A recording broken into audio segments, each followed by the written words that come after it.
Dan matilah Samuel. Seluruh orang Israel berkumpul meratapi dia dan menguburkan dia di rumahnya di Rama. Dan Daud berkemas lalu pergi ke padang gurun Paran. Ketika itu ada seorang laki-laki di Maon yang mempunyai perusahaan di Karmel. Orang itu sangat kaya. Ia mempunyai 3.000 ekor domba dan 1.000 ekor kambing. Ia ada di Karmel pada pengguntingan bulu domba-dombanya. Nama orang itu Nabal dan nama istrinya Abigail. Perempuan itu bijak dan cantik, tetapi laki-laki itu kasar dan jahat kelakuannya. Ia seorang keturunan Kaleb. Ketika didengar Daud di padang gurun bahwa Nabal sedang menggunting bulu domba-dombanya, maka Daud menyuruh 10 orang, dan kepada orang-orang itu Daud berkata, "Pergilah ke Karmel dan temuilah Nabal. Tanyakanlah keselamatannya atas namaku, dan sampaikanlah salam ini kepadanya. Selamat, selamatlah engkau, selamatlah keluargamu, selamatlah segala yang ada padamu. Baru-baru ini aku mendengar bahwa engkau mengadakan pengguntingan bulu domba. Adapun gembala-gembalamu yang ada dengan kami, tidak kami ganggu, dan tidak ada sesuatu yang hilang daripada mereka selama mereka ada di Karmel. Tanyakanlah kepada orang-orangmu, mereka tentu akan memberitahukan kepadamu. Sebab itu, biarlah orang-orang ini mendapat belas kasihan. Bukankah kami ini datang pada hari raya? Berikanlah kepada hamba-hambamu ini dan kepada anakmu Daud apa yang ada padamu." Ketika orang-orang Daud sampai ke sana, berkatalah mereka kepada Nabal atas nama Daud, tepat seperti yang dikatakan kepada mereka. Kemudian mereka menanti. Tetapi Nabal menjawab anak buah Daud itu, katanya, "Siapakah Daud? Siapakah anak Isai itu? Pada waktu sekarang ini ada banyak hamba-hamba yang lari dari tuannya. Masakan aku mengambil rotiku, air minumku, dan hewan bantaian yang kubantai bagi orang-orang pengguntingku, untuk memberikannya kepada orang-orang yang aku tidak tahu dari mana mereka datang." Lalu orang-orang Daud itu berbalik pulang, dan setelah sampai, mereka memberitahukan kepadanya tepat seperti yang dikatakan kepada mereka. Kemudian berkatalah Daud kepada orang-orangnya, "Kamu masing-masing, sandanglah pedang." Lalu mereka masing-masing menyandang pedangnya. Daud sendiri pun menyandang pedangnya. Sesudah itu kira-kira 400 orang maju mengikuti Daud, sedang 200 orang tinggal menjaga barang-barang. Tetapi kepada Abigail, istri Nabal, telah diberitahukan oleh salah seorang bujangnya, katanya, "Ketahuilah, Daud menyuruh orang dari padang gurun untuk memberi salam kepada Tuhan kita, tetapi ia memaki-maki mereka. Padahal orang-orang itu sangat baik kepada kami. Mereka tidak mengganggu kami, dan kami tidak kehilangan apa-apa selama kami lalu lalang di dekat mereka. Ketika kami ada di ladang, mereka seperti pagar tembok sekeliling kami siang malam, selama kami menggembalakan domba-domba di dekat mereka. Oleh sebab itu, pikirkanlah dan pertimbangkanlah apa yang harus kau perbuat. Sebab telah diputuskan bahwa celaka akan didatangkan kepada Tuhan kita dan kepada seisi rumahnya.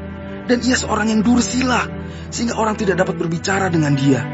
Lalu segeralah Abigail mengambil 200 roti, 2 buyung anggur, 5 domba yang telah diolah, 5 sukat bertih gandum, 100 buah kue kismis, dan 200 kue ara. Dimuatnyalah semuanya ke atas keledai, lalu berkata kepada bujang-bujangnya, "Berjalanlah mendahului aku. Aku segera menyusul kamu." Tetapi Nabal suaminya tidaklah diberitahunya. Ketika perempuan itu dengan menunggang keledainya turun dengan terlindung oleh gunung, tampaklah Daud dan orang-orangnya turun ke arahnya, dan perempuan itu bertemu dengan mereka. Daud tadinya telah berkata, "Sia-sialah aku melindungi segala kepunyaan orang ini di padang gurun, sehingga tidak ada sesuatu pun yang hilang dari segala kepunyaannya. Ia membalas kebaikanku dengan kejahatan. Beginilah kiranya Allah menghukum Daud, bahkan lebih lagi daripada itu. Jika ku tinggalkan hidup sampai pagi seorang laki-laki saja pun dari semua yang ada padanya." Ketika Abigail melihat Daud, segeralah ia turun dari atas keledainya, lalu sujud menyembah di depan Daud dengan mukanya sampai ke tanah. Ia sujud pada kaki Daud serta berkata, Aku sajalah ya Tuanku yang menanggung kesalahan itu. Izinkanlah hambamu ini berbicara kepadamu, dan dengarkanlah perkataan hambamu ini. Janganlah kiranya Tuanku mengindahkan Nabal, orang yang dursila itu. Sebab seperti namanya, demikianlah ia. Nabal namanya dan bebal orangnya. Tetapi aku, hambamu ini, tidak melihat orang-orang yang Tuanku suruh. Oleh sebab itu Tuanku, demi Tuhan yang hidup, dan demi hidupmu yang dicegah Tuhan daripada melakukan hutang darah, dan daripada bertindak sendiri dalam mencari keadilan, biarlah menjadi sama seperti Nabal musuhmu, dan orang yang bermaksud jahat terhadap Tuanku. Oleh sebab itu, pemberian yang dibawa kepada Tuanku oleh budakmu ini, biarlah diberikan kepada orang-orang yang mengikuti Tuanku. Ampunilah kiranya kecerobohan hambamu ini, sebab pastilah Tuhan akan membangun bagi Tuanku keturunan yang teguh. Karena Tuanku ini melakukan perang Tuhan, dan tidak ada yang jahat terhadap padamu selama hidupmu. Jika sekiranya ada seorang bangkit mengejar engkau, dan ingin mencabut nyawamu, maka nyawa Tuanku akan terbungkus dalam bungkusan tempat orang-orang hidup pada Tuhan Allahmu. Tetapi nyawa para musuhmu akan diumbankannya dari dalam salang umban. Apabila Tuhan melakukan kepada Tuanku sesuai dengan segala kebaikan yang difirmankannya kepadamu, dan menunjuk engkau menjadi raja atas Israel, maka tak usahlah Tuanku bersusah hati dan menyesal karena menumpahkan darah tanpa alasan, dan karena Tuanku bertindak sendiri dalam mencari keadilan. Dan apabila Tuhan berbuat baik kepada Tuanku, ingatlah kepada hambamu ini. Lalu berkatalah Daud kepada Abigail, "Terpujilah Tuhan, Allah Israel, yang mengutus engkau menemui aku pada hari ini. Terpujilah kebijakanmu, dan terpujilah engkau sendiri, bahwa engkau pada hari ini menahan aku daripada melakukan hutang darah, dan daripada bertindak sendiri dalam mencari keadilan. Tetapi demi Tuhan, Allah Israel yang hidup, yang mencegah aku daripada berbuat jahat kepadamu. Jika engkau tadinya tidak segera datang menemui aku, pasti tidak akan ada seorang laki-laki pun tinggal hidup pada Nabal sampai fajar menyingsing." Lalu Daud menerima dari perempuan itu apa yang dibawanya untuk dia, dan berkata kepadanya, "Pulanglah dengan selamat ke rumahmu. Lihatlah, aku mendengarkan perkataanmu dan menerima permintaanmu dengan baik." Sampailah Abigail kepada Nabal, dan tampaklah Nabal mengadakan perjamuan di rumahnya, seperti perjamuan raja-raja. Nabal riang gembira dan mabuk sekali. Sebab itu tidaklah diceritakan perempuan itu sepatah kata pun kepadanya, sampai fajar menyingsing. Tetapi pada waktu pagi, ketika sudah hilang mabuk Nabal itu, diceritakanlah kepadanya oleh istrinya segala perkara itu. Lalu terhentilah jantungnya dalam dada, dan ia membatu.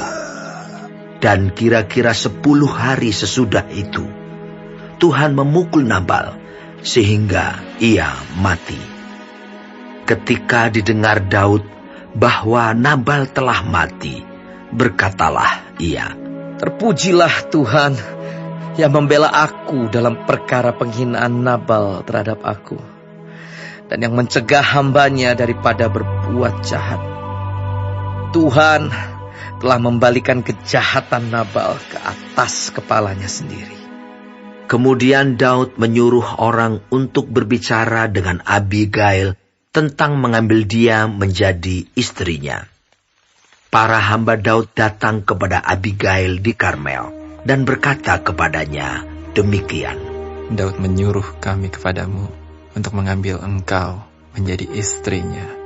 Lalu bangkitlah perempuan itu berdiri, sujudlah ia menyembah dengan mukanya ke tanah sambil berkata, Sesungguhnya